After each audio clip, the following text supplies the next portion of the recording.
Emily, welcome to the Rain or Shine podcast. You've been a guest previously when the podcast was Visionary Life. We shared a little bit about your origin story of launching the business.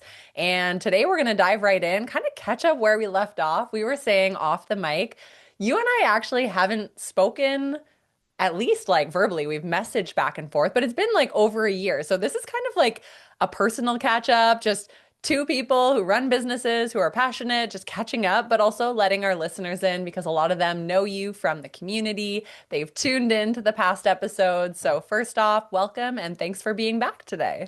Yeah, thanks so much for asking me to come back. It's funny when in the last episode, I feel like we talked about how amazing things were going and how I was having like multiple five-figure launches and it was all great and like amazing and inspiring. And then when you said the shift in your podcast about how it's all about showing up consistently and everything, no matter what, and I was like, oh, I had imposter syndrome because I was like, that's not me. I've been taking such a break from the business on and off the last couple of years because of things that have been going on in my life. But then I realized, like, you know what? Because of the way I've structured my business and because of all the systems and team I have in place, I'm able to step back.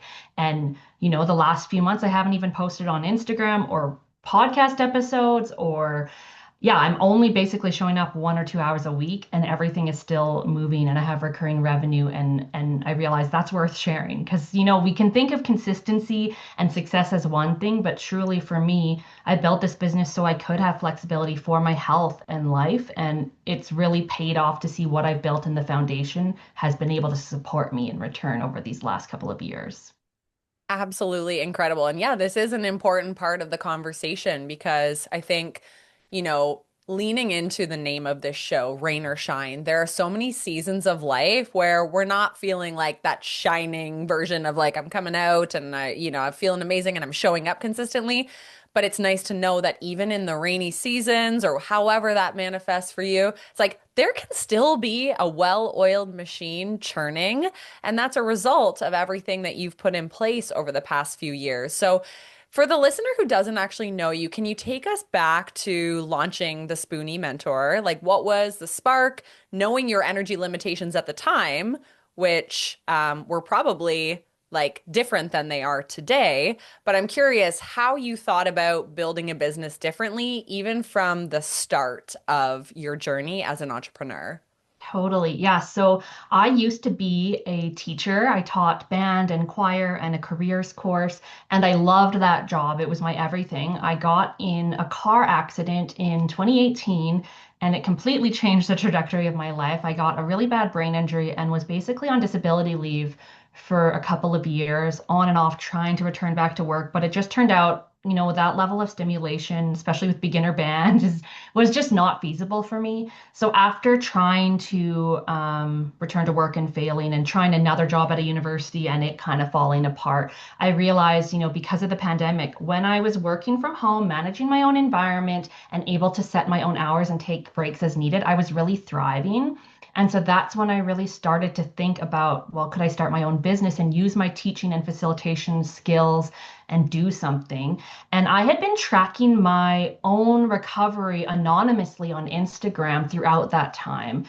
I think my name at that point was post concussion support. And then I pivoted it to invisible disability advocate. And at that point, trying to run my business, not really knowing how to run a Mhm. business or launch or market, I realized I was attracting all these people that like really strongly identify with being sick and being stuck and disabled. And I think, there's a way to be proud of your disabilities, but also not like allow yourself to still live your life and move forward and find joy. And so that's when I pivoted to the Spoonie Mentor. And for those who don't know, Spoonie is a term that basically stands for anyone who needs to manage their energy, aka spoons, wisely because of chronic fatigue or any type of chronic health condition. I personally think everyone in life is a spoonie because we all have to manage our energy. We're all so prone to burning out, especially in this hustle culture. And the Spoonie community is already huge. There's hundreds and thousands of people who identify with that term. And if you look up the pacing strategy, spoon theory, it just was a way to really connect me with other people. And I found that that was a great way for me to launch my business and connect with people around like, hey, you know, people who are disabled really had difficulty with like investing in themselves, for example, and hiring someone that might support them. But when I framed it around a Thriving Spoonie Pathway, which is my signature program, it really was amazing about bringing people together. And that's, when I worked with you and learned how to actually market and sell, I just was tracking my own recovery, and it was amazing how, as I was like really improving my own health by creating this lifestyle and a business that suited my needs of only working a couple hours a day, 2 to 4 hours, taking breaks as needed, I was starting to thrive and therefore creating a curriculum and teaching other people in a group mentorship program about how they could do the same. And, at this point, we've had, over 100 people inside of that program. And it's just been incredible. Now we also have a back end alumni membership program, which is great because it's recurring revenue and people can still stay connected. And yeah, so that's kind of the origin story of the Spoonie Mentor. I'm so glad you reshared that and shared different pieces that I actually hadn't heard before because I think it's so cool when people start a business out of a personal journey, right? And I actually didn't know that you had documented your whole recovery journey on Instagram. And I think so often when we're just like moving through any season, it is sometimes natural to like want to have an outlet, but to not know how to share that journey. And the fact that you kind of documented it but then actually saw that spark of like, this could help other people, and I've written it all down and I'm going to refine it is very empowering for anyone who is going through any sort of journey, rain or shine. Eventually, you can actually share that and help somebody else to move through it a bit more smoothly. So, you said that even at the beginning, you really were not working more than a few hours a day. Paint us a picture of perhaps what were some of those most important things that you did in that limited time, and what were some of the first things that you outsourced because you do have help. It's not just you that's working in the business. Yeah, for sure. I mean, before I started the business, I created what I call bright lines, which other people know as boundaries, of just really clear things of what I could manage. And so that looked like not working in the evenings, only having a certain limited amount of Zoom calls, which do tend to drain my energy more, per week. And, I'd done a lot of research about different business models and initially thought, okay, a self-paced online course will be the perfect business model for me because once people enroll in the course, then they take it on their own and I don't have to be involved with the delivery of the program. And so, you know, I think so much of entrepreneurship, you can just get busy and spend a lot of time, but you're not actually focused on the outcomes. From early on, I only focused on revenue generating activities. Mm, And every single time I sat down, I would set a 25-minute timer and I would very much be like, what am I going to accomplish in these next 25 minutes? And then I would take a break. My whole strategy, I teach a lot about time-based pacing and I follow those strategies to this day. When yeah. I sit down, I always have a timer, I do the work, and then I go and I take a break because it's about balancing before symptoms come on for me. Mhm.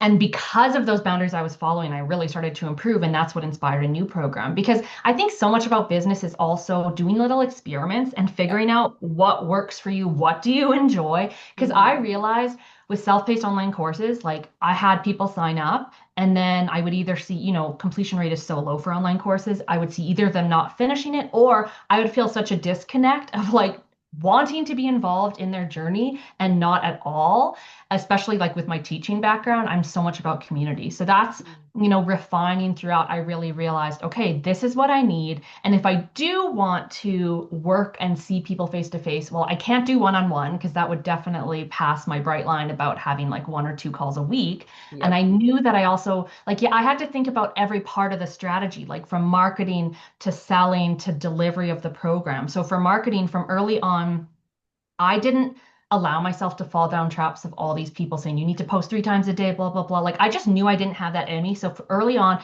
I would post based on what felt authentic to me and when I felt inspired, I would post. And that's the post that always land. Every time I fall down a trap of trying to follow someone else's system and posting consistently, it does not work for me. But when I'm authentic and just post when I feel inspired, it always finds the right people find it. And so that was for marketing. That's how I decided to show up, either batching if I was about to do a live launch, like preparing things in advance so I wasn't scrambling.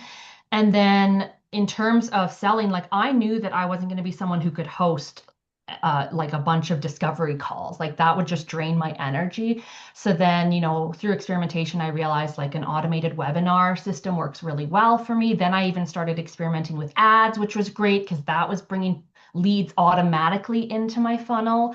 And yeah, from now to the point where everything is completely automated, where someone will discover me, sign up for a free resource, and then it will give them a countdown timer to enroll with a limited time discount. Now I have applications too.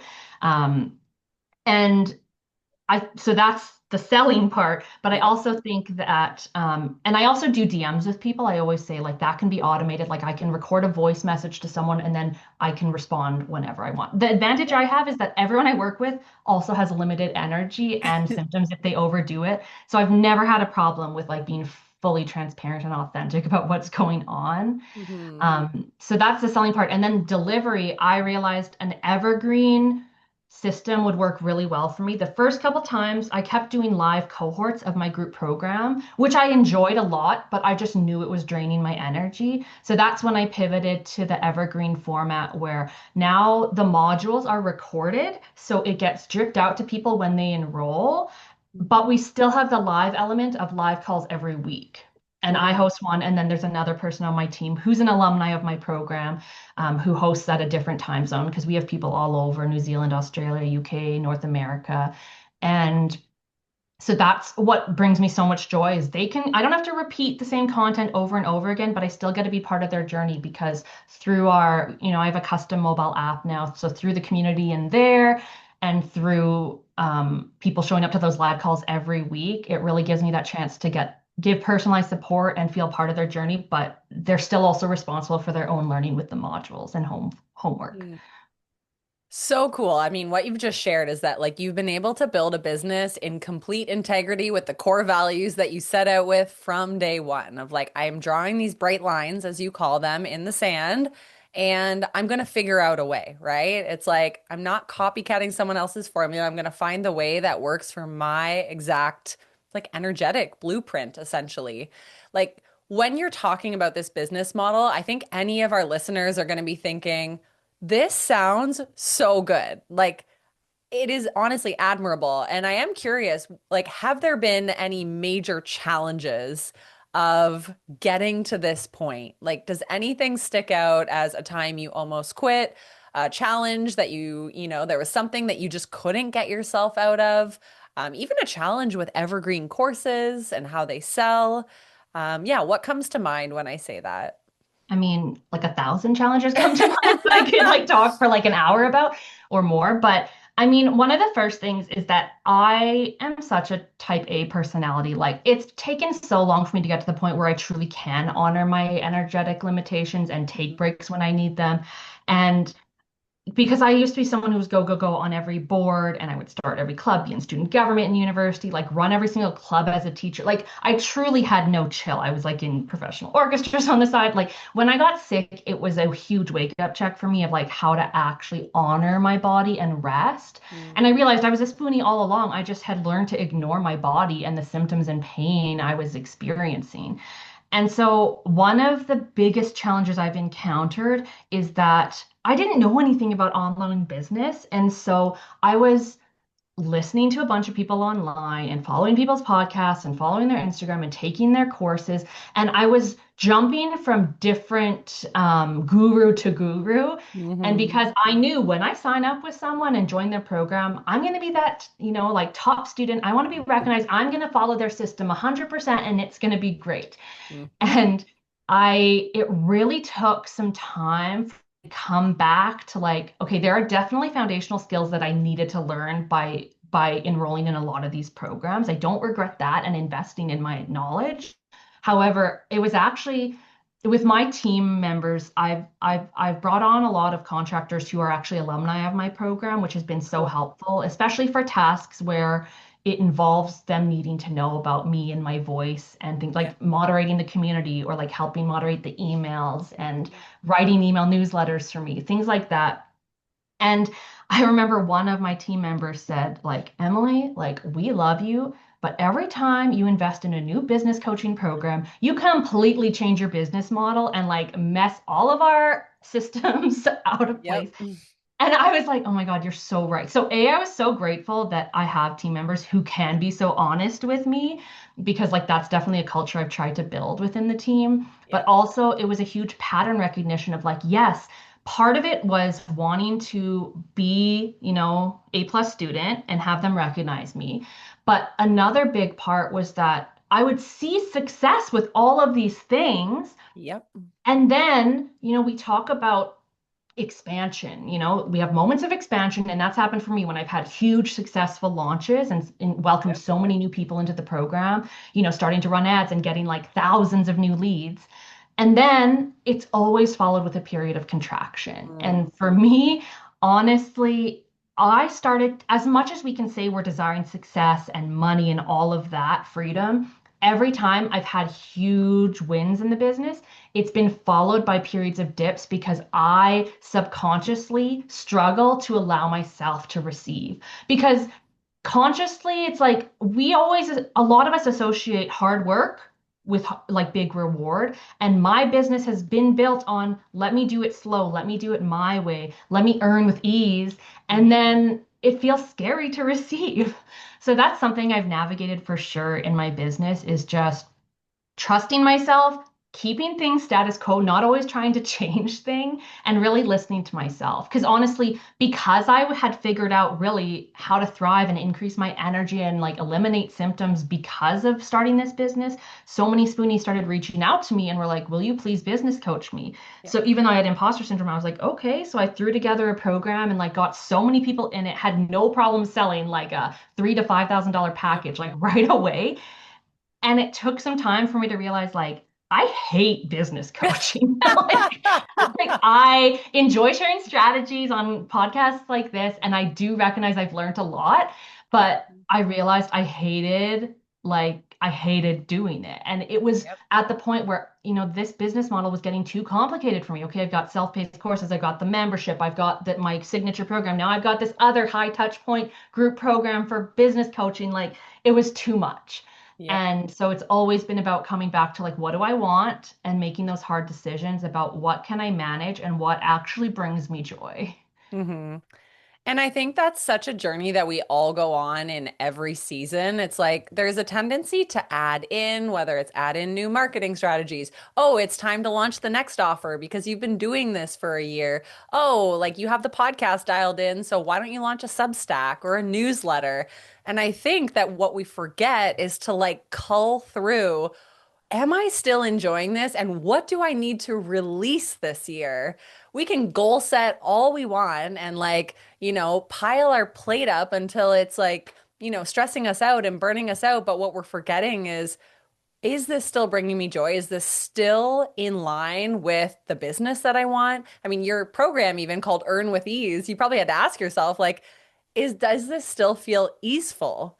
And it Hmm. sounds like you kind of concluded that at one point the answer was no. So did you eliminate that program and Yeah, what did yeah, that which was feel like? really hard. But yeah, everyone was so understanding. I obviously delivered the program, but I had then, after running a couple cohorts live, I was trying to do the same thing with TSP. I had done my Thriving Yeah. Spoonie pathway of like turning it evergreen. I was like, I don't want to have to market and sell two different programs. And then, like, do I have to create a new Instagram? Like, it was just becoming too much. Yeah. And yeah, it was just a really honest conversation with them and relating it to all the values I had taught inside of the program. I was like, this is why I am like stopping Yep. and still offered support to them in many ways. But also a lot of what I realized is that people cannot build a business with ease until they've learned the principal things I teach Spoonies Yep. about allowing yourself to rest and learning how to honor your body because these Mhm. people weren't earning with ease. They were like hustling and working so hard. And I was like, no, don't do that. It was like not until they were like able to go. Actually, a lot of them ended up taking then my initial program, even if some of them Yeah. didn't identify as spoonies, because I was like, you're never going to have the business you want until you learn how to slow down and really do the rewiring like of like all of these neural pathways about what is safe and what, yeah, allowing yourself to earn with ease. Because I think a great example is that we tell ourselves we always have to be busy and doing in order to earn. Yep. And I can tell you that that is absolutely not fact. I have like a couple of stories I can tell. One is that One of the beauties of my business is that I can like pick up, like my husband and I went to Europe for 2 weeks. And because my only requirement is to show up for one call a week, Yep. sometimes two if I have an alumni workshop to lead, um, I was able to go on the trip and just adjust the timing and like show up. And that's like Yep. so great. I could have also taken it off fully, but I Yeah. didn't want to. And during that time, like when I'm, in Barcelona at the Sagrada Familia Cathedral by Gaudi, just admiring the beauty of this architecture that's taken Yeah. like years and years to build, and then I leave and I check my phone and like, oh, look, a bunch of people just enrolled, paid in full in this high ticket program, and I haven't done any marketing at all. Mhm. Or trying to hard sell. It's because of the systems running in the background and all of those automations that it works. And then, same thing, like I intentionally the last few months have taken time off because I've been navigating IVF with my husband and us trying to get pregnant. Not to mention like through all of this stuff, like my father-in-law passed away, my grandmother passed away. We've had a couple pregnancy losses. Yeah. Yeah, like my mom, my husband have all been in the hospital. Like it's been two Wow. years of chaos. But through it all, I've been so grateful about the systems I've built in the business and the team that is able to fully step in because everything's laid out for them. Here's our standard operating procedures. Here's the Google Mhm. Doc, the logins. Like they all know what to do, and I fully trust them. And it's also been like, even though I literally have not posted on Instagram, have not released a podcast, like I've done nothing the past few months, Yeah. I've still had the recurring revenue from the membership. We have a huge high retention rate, which I think really speaks to the community we've built inside of there and delivering a high quality program. But also, we've consistently had people enroll inside of my high ticket program even though I haven't been posted. Like someone just joined and she's like, yeah, I found your Instagram in May. I read all these different posts and I joined your webinar and joined. And it's like, I haven't done anything. And I've even in my mind was telling myself, like, no one's going to join because I'm intentionally like, Yeah. protecting my space and my energy, like just to deal with all these hormonal changes I've been going through, all the injections and procedures. Yeah. And it's just like it takes time for me to be like, wow, I really built this and allow myself to receive the support and know like, yeah, sure, I'm not in a huge expansion phase right now, but like how amazing that my business is fully running. There's no debt. Everything is like fully funding itself and paying the team, and I don't have to worry about that. Mm. Yeah, a couple things I want to go a little deeper on here. So, first, you talk about this season of expansion and contraction. And the visual I kept getting was like there is a season right in the middle too where it's maintenance, right? And it's Mhm. almost like there's the balance. And I don't want to put words in your mouth, but I almost feel like you're in that season right now where, yeah, you're not like pushing massive goals, like working over your current bright lines, but you're also not necessarily in a season of contraction, but you have set up the systems for maintenance. And nobody likes to talk about the maintenance season because it's not sexy. It's not like a super compelling, like, look at me. It's more so like, I've put in a shit ton of hard work. And now I can sit back and I hate to use the word coast, but it's almost like I can coast for a bit in a season of life where I have so much other stuff going on. But that can only happen with, enough structure to the business.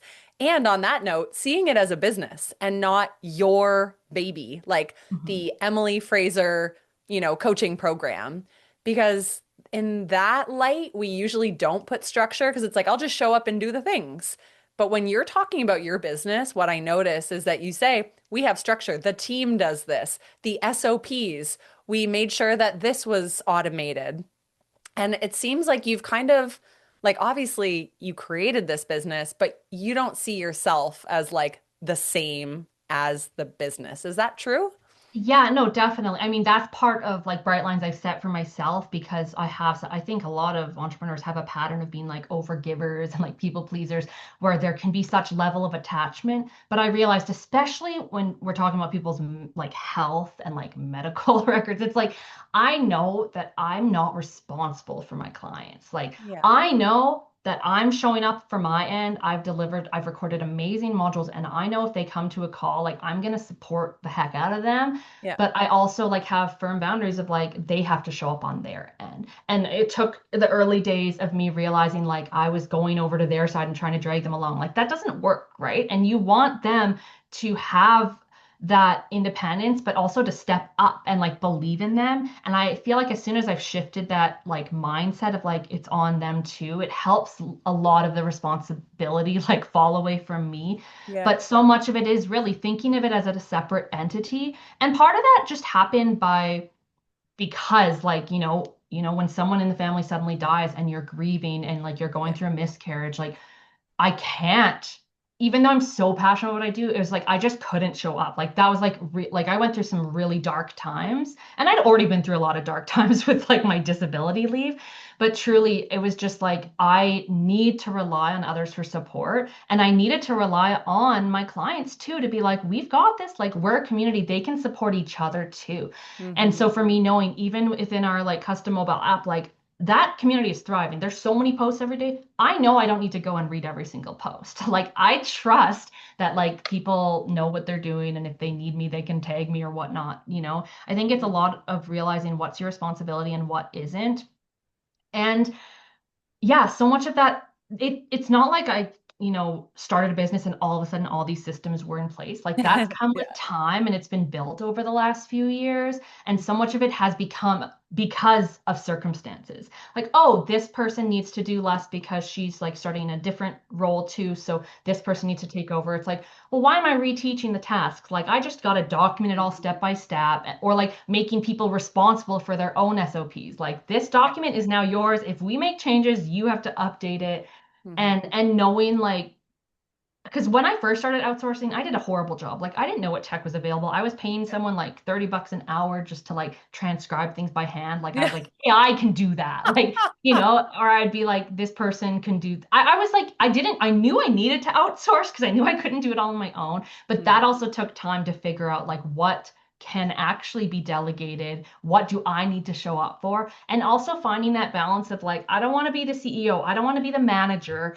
Yeah. I really still love delivering a program and showing up for clients. So how do Hmm. I find that balance? And part of it is like when it's purely tech and doesn't have to do with anything to do with like, the content of the business, then I Yeah. just outsource to like virtual assistants that I don't really know that well. Like, in the Yep. Philippines, it's way more affordable and they can like schedule the reminder emails and like manage the calendar and things like that.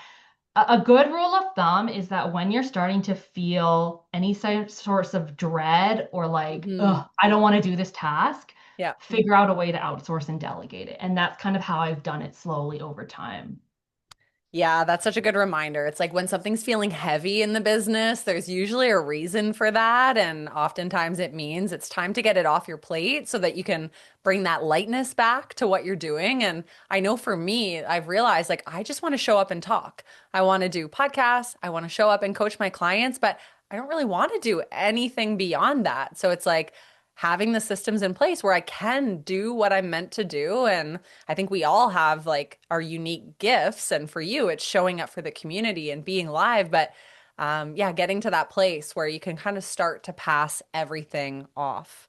Yeah. I I, mean, I just have to add to that, like, so much for me is that when I'm showing up for my weekly call, like, it is life-giving. Like, there was a period of time where I fully stepped away, like, during some really heavy losses. mhm. And it was like talking with my therapist of like, I think you need to start easing back. Like, I think you Yeah. need work now because that's what's gonna like light you up. And that was Yeah. so true. And so it's really knowing myself and what I need and Mhm. say no. And so much of it is this judgment we put on ourselves. Like, even though I haven't posted on Instagram or released podcasts or anything, I have moments of like guilt of like, I'm such a failure. Like, what do you mean I haven't done that? Yeah. But truly, parts work has been a huge part of like my like getting through the last couple of years. If people have heard of internal family systems by Dr. Richard Schwartz. And so for me, being able to identify the parts of me, like the really high achiever part, who's like, you're failing if you're not working, you gotta go, go, go. And then being able to be like, this is just a part of me and reassure them, and then really lean into the part of me that like wants to rest and wants to honor and nourish myself. Hmm. So let me ask you this then. In these times when you are in more of a season of rest, maintenance, even contraction, Do you ever struggle with wavering belief? Because, like you said earlier, I feel like so much of our worthiness is often attached to I show up, I do the thing. Even myself, I pride myself on consistency, just show up, even if I'm not feeling good. And so I think if I ever had given myself a season of like deep rest, recovery, just maintenance, I would feel like an enormous guilt or worry about the future of the business. Do you ever have those feelings? And if so, like how do you navigate them or what tools do you use to get through that? Yeah, I mean, I think a big part of it is the detachment I've built between me and the business. And Yes. also, so much of my journey as a spoonie when I was really struggling, like lying in bed, bedbound, couldn't even walk 5 minutes without like the world spinning. I That was so much of when I did the reprogramming of like Yeah. my worth isn't attached to how much I accomplish in a day. Truly, I had to learn to separate that. And like I said, that part still gets active every once in a while. Yeah. But I've actually found that in terms of allowing myself to slow down, I mean, it helps that I'm not like losing money, right? Like I'm still generating Yeah. revenue, which is like great and a big success to the systems I put in place. But I think that so much of it has been about like mindset and especially money mindset because part of it, I think, is the mindset of like, oh no, I'm failing. Like, will I lose all the progress I've made? But I think a big part of it is like, I need to be earning, I need to be contributing to the household, and like, what am I doing if not?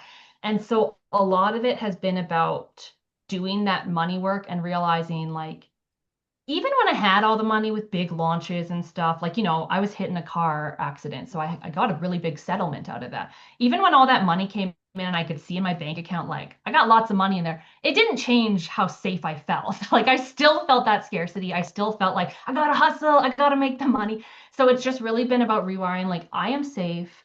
I'm never gonna end up homeless. I got family and friends that won't put me on the streets. Like, Yeah. it's like our mind can trick us into thinking like this is life or death. I need to earn money Mhm. now. And in my experience, approaching anything in a business with that mentality is going to set yourself up for failure because then it's coming out of desperation. And I always say desperation repels. And I It think does. that's why I truly like have set the belief that like aligned people are going to come and join the programs as needed, like without me needing to step in. The less I do, the more I earn. Like I've really, really focused on these affirmations and implementing these beliefs of like what I do desire. Yeah. And I know that I still have a big following. I know that as soon as I decide I'm ready and easing back in, it's not gonna impact things. I'm sure there's people that don't even know I haven't posted, you know? Yep. So I still like, for example, once one of my team members accidentally sent out an invitation to the client Zoom call. And so someone showed up and she was just like, hey, I just want you to know I got this email and I'm pretty sure it was an accident, but I just wanted to hop on and tell you, like, I love your podcast and blah, blah, blah. And it's like, I haven't released an episode in a year. It's like, it just reaffirms these things of like the value I have provided is still out there. And yeah, really rewiring like, what does consistency mean for me?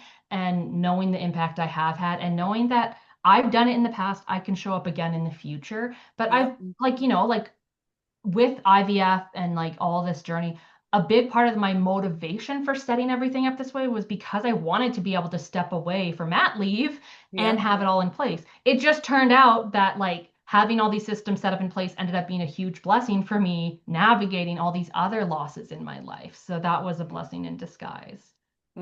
So, so cool. Is there, I mean, there has been a lot of changes in the world of online marketing, evergreen funnels, and I know this is not necessarily your topic of expertise, but you've learned a lot just by building out such a evergreen and systematized business. But I am curious, has anything drastic changed in terms of what's working or what's not working that used to work? So I feel like we could get some insider scoop from you just based on what you're seeing in the market right now. Yeah, I mean, it's definitely harder than it used to get people to like watch a webinar, Yeah. things like that. But that's why I can find myself getting in a pattern of over analyzing and like listening to all these people and like really kind of this fear mongering of like what is working, what isn't working. And that's why I've pivoted a lot of times. What Hmm. it comes down to for me, instead of trying to follow someone's system perfectly, like that's not going to work for you. Every Yeah. time something has worked for me wasn't because I was following someone else's system step by step. It's when I really thought, what is going to work for me? What fits with my needs, my values, my health? And like putting that in place because like honestly a lot of my systems have been hacked together and I know I need to go and change some things, but like it's still working. So it's like we can, if we're constantly in the pursuit of something, it's like, you know what, it's getting the job done.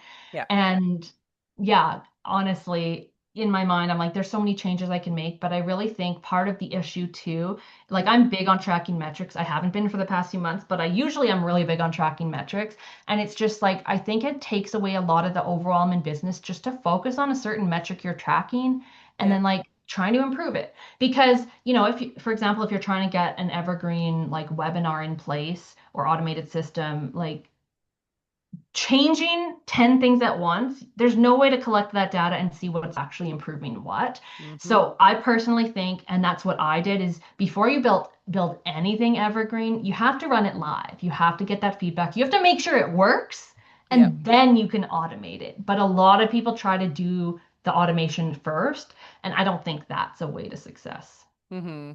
Yeah, I love that you shared this because I think we could look at business owners like yourself and just assume that like you set everything up day one and if you pulled the curtains back, everything's perfect, but it's just so refreshing. And it's true for every business that like there is no magic formula or success blueprint that everybody's using. And if they just opened their secret box, like everything would be revealed. It's like, no, we all have this like mishmash behind the scenes.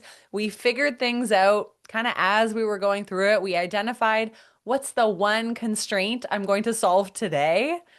And then I'm going to fix that. And tomorrow I'll probably choose something else. And then it ends up being this hodgepodge. But it's like, you know what? Good enough, right? And like there is a time to say, it's all good. I'm just going to leave it imperfectly. And like we will get to greatness. But hey, it's working for the time being. So I think Totally. that's And something I refreshing. I am looking forward to doing too is like, yes, an evergreen system works, but I actually what I've seen is that evergreen systems work best when it's also supplemented with like one or two launches throughout the year Yeah. because people need to know what's going on and even people that maybe watched a webinar and didn't join, they need another opportunity to hop on board. So it's like just letting people know like this is what's going on. I still get so many DMs that are like, when's the next cohort? And I'm like, I haven't done a cohort in 2 years. Like it's all like people can join whenever they want, but that's whenever I get questions in the DM like that, I know that's on my marketing. Like I need to like share more information and like tell people what's going on. So Absolutely. Absolutely.